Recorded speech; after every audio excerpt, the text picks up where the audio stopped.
I've been wearing glasses for as long as I can remember. I've always had bad vision, but over the years it's deteriorated so badly until I couldn't see a finger in front of my nose. One day when I was working out and my glasses got knocked down and shattered, I decided it was time for LASIK surgery. After weeks of grueling research online, examinations, and finally the surgery, I got my new eyes. When I was told to open my eyes, I did so and nearly jumped out of my seat. In front of me stood the doctor who had performed the procedure, but his skull was cracked open and bleeding. His arm was broken in various places, and he was missing a few fingers. "Something wrong?" he asked, and when I told him, he told me to go home and get some rest and call him in the morning. I dismissed what I saw as a figment of imagination and rode back home, marveling at the HD environment I was able to see with my new sight. The next morning, I called the doc. His secretary picked up, and what she told me made me nearly drop my phone. Apparently, the doctor had been in a car crash yesterday, which took his life. I found it odd that I saw him all bloody and wounded yesterday, and that he died the same day, but attributed it all to crazy coincidence.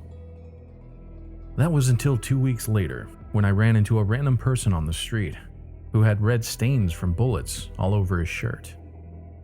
There were dozens of bullet holes in him, but he seemed unfazed by the whole thing. I asked him if he needed me to call 911, but he just dismissed me and left.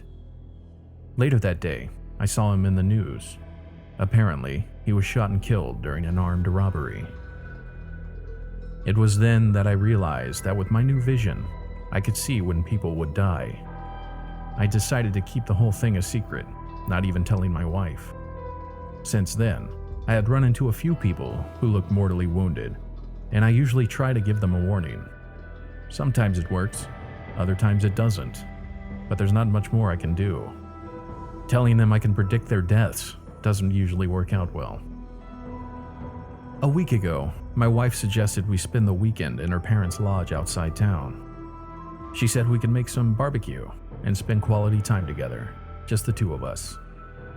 She and I had grown a little distant in the past few months due to her working overtime and hardly being home, so this was a great opportunity to rekindle. I happily agreed and got ready while she packed everything. But this morning when I woke up and looked in the mirror, I nearly screamed. "Is everything all right, honey?" my wife asked, and I nodded, forcing a smile. She said she would be waiting in the car and left the bathroom, and I told her I'd be there in a minute. I looked at my reflection in the mirror again and saw blood coming down from the place where the fire poker had been embedded in my temple.